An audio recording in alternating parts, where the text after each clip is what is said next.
പ്രിയപ്പെട്ടവരെ, നമസ്കാരം. നേപ്പാളിലെയും ബംഗ്ലാദേശിലെയും പോലെ ഇന്ത്യയിൽ ഒരു ജെൻസി കലാപം മനസ്സിൽ സ്വപ്നം കാണുന്നവർക്ക് ഒരു തരത്തിലും അതിനുള്ള വിദൂര സാധ്യത പോലും ഇല്ല. ഈ രാജ്യത്ത് ശക്തമായ ഒരു ഭരണകൂടവും അതിനു മുകളിൽ എല്ലാറ്റിനും സാക്ഷിയായിട്ട് കൃത്യമായ നിരീക്ഷണവുമായി സുപ്രീം കോടതിയും ഉണ്ട് എന്നുള്ള ഒരു കൃത്യമായ സന്ദേശമാണ് ദില്ലിയിൽ നിന്ന് ഇന്ന് വരുന്നത്. സമരം എന്നത് രാജ്യത്തെ അധികാര കേന്ദ്രങ്ങളെ തിരുത്തുവാൻ വേണ്ടിയുള്ളതാകണം.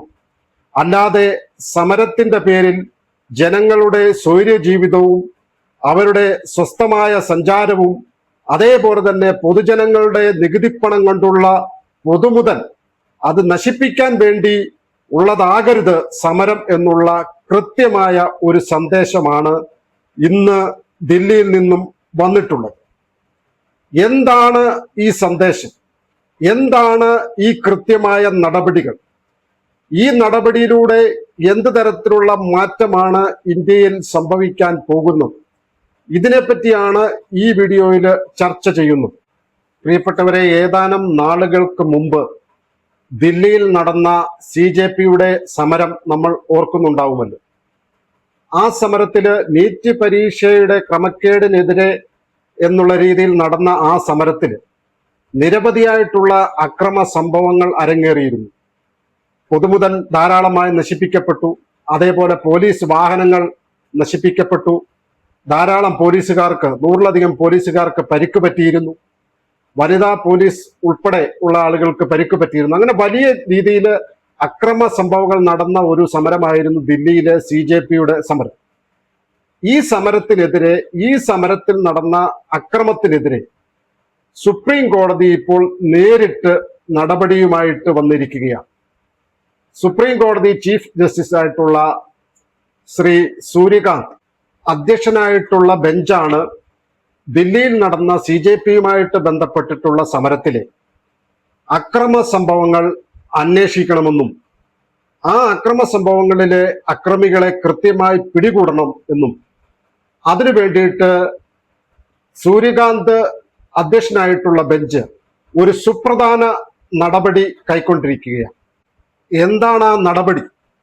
കേവലം ഒരു അന്വേഷണമല്ല സുപ്രീം കോടതി തീരുമാനിച്ചിട്ടുള്ളത്, മറിച്ച് ഒരു ഹൈ പവർ കമ്മിറ്റി രൂപീകരിക്കണമെന്നാണ് ചീഫ് ജസ്റ്റിസ് ഉത്തരവ് ഇട്ടിട്ടുള്ളത്. ആ കമ്മിറ്റിയിൽ, ഹൈ പവർ കമ്മിറ്റിയിൽ ചീഫ് ജസ്റ്റിസായിട്ട് വിരമിച്ചിട്ടുള്ള, ഹൈക്കോടതി ലെവലില് ചീഫ് ജസ്റ്റിസായിട്ട് വിരമിച്ചിട്ടുള്ള ജഡ്ജ് ഉണ്ടാകണമെന്നും അതോടൊപ്പം തന്നെ പരിചയസമ്പന്നരായിട്ടുള്ള ഉന്നതരായിട്ടുള്ള പോലീസ് ഡിപ്പാർട്ട്മെന്റിൽ നിന്നും വിരമിച്ച ഉദ്യോഗസ്ഥര് ഉണ്ടാകണമെന്നും അദ്ദേഹം പറഞ്ഞിട്ടുണ്ട്. എന്തിനാണ് ഇങ്ങനെ ഒരു ഹൈ പവർ കമ്മിറ്റി രൂപീകരിക്കുന്നത്?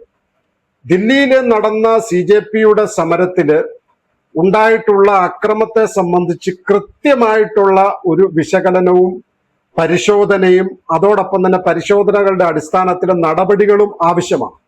അതുകൊണ്ടാണ് സുപ്രീം കോടതി ചീഫ് ജസ്റ്റിസ് ആയിട്ടുള്ള സൂര്യകാന്ത് ഇത്തരം ഒരു ഹൈ പവർ കമ്മിറ്റി രൂപീകരിക്കണമെന്ന് കർശനമായി പറയുകയും അതിന്റെ അടിസ്ഥാനത്തിൽ ഉത്തരവിടുകയും ചെയ്തത്.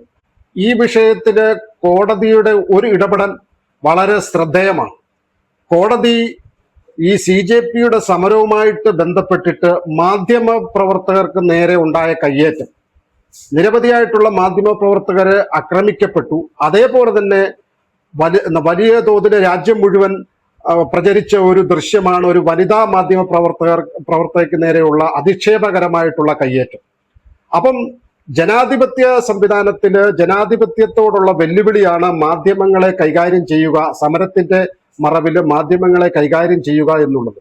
അതുകൊണ്ട് ഈ വിഷയത്തെ സുപ്രീം കോടതി വളരെ ഗൗരവത്തോടു കൂടിയാണ് കാണുന്നത്. അതുകൊണ്ട് തന്നെ മാധ്യമ പ്രവർത്തകർക്ക് നേരെയുള്ള കയ്യേറ്റവും അതുപോലെയുള്ള അവർക്ക് നേരെയുള്ള അധിക്ഷേപകരമായിട്ടുള്ള പ്രവൃത്തി, ആ പ്രവൃത്തിയും കൃത്യമായി അന്വേഷിക്കണം എന്ന് ചീഫ് ജസ്റ്റിസ് സൂര്യകാന്ത്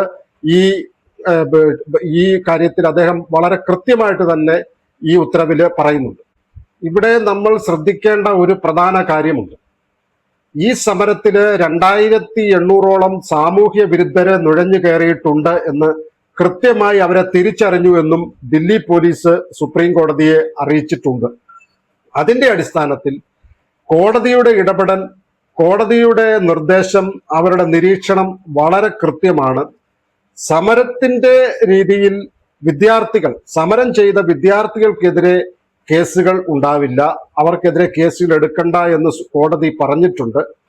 അതേ സമയത്ത് സമരത്തെ സംബന്ധിച്ച് മാത്രം, അതേ സമയത്ത് സമരത്തിൽ നുഴഞ്ഞു കയറിയ അക്രമികളെ, സമരത്തിന്റെ മറവിൽ അക്രമം ചെയ്തവരെ ഒരു കാരണവശാലും വെറുതെ വിടാൻ ഉദ്ദേശിച്ചിട്ടില്ല എന്നാണ് സുപ്രീം കോടതി ഈ ഹൈപ്പവർ കമ്മിറ്റി രൂപീകരിച്ചതിൽ നിന്നും വളരെ കൃത്യമായിട്ട് നൽകുന്ന സന്ദേശം.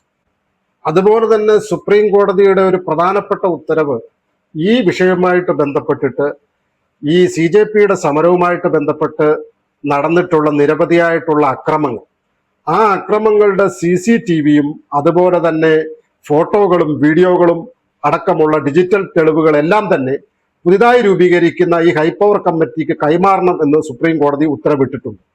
ഇതിലൂടെ കൃത്യമായി അക്രമികളെ കണ്ട് മനസ്സിലാക്കി തിരിച്ചറിഞ്ഞ് അവർക്കെതിരെ കൃത്യമായ നടപടി ഉണ്ടാകും എന്ന് തന്നെയാണ് സുപ്രീം കോടതി ഉറപ്പിച്ചു നൽകുന്ന സന്ദേശം.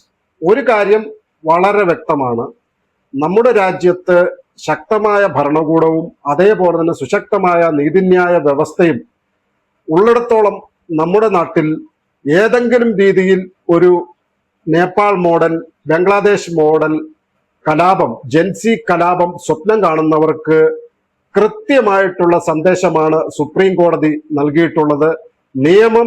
നിയമത്തിന്റെ വഴിക്ക് പോകും. നിയമം ആരെങ്കിലും കയ്യിലെടുത്ത് സമരത്തിന്റെ മറവിൽ അക്രമം നടത്താൻ തുനിഞ്ഞാൽ അവർക്ക് കൃത്യമായിട്ടുള്ള നിയമ നടപടികൾ നേരിടേണ്ടി വരും എന്ന് തന്നെയാണ് ഈ ഒരു ഉത്തരവിലൂടെ സുപ്രീം കോടതി പറഞ്ഞു വെക്കുന്നത്. നമസ്കാരം.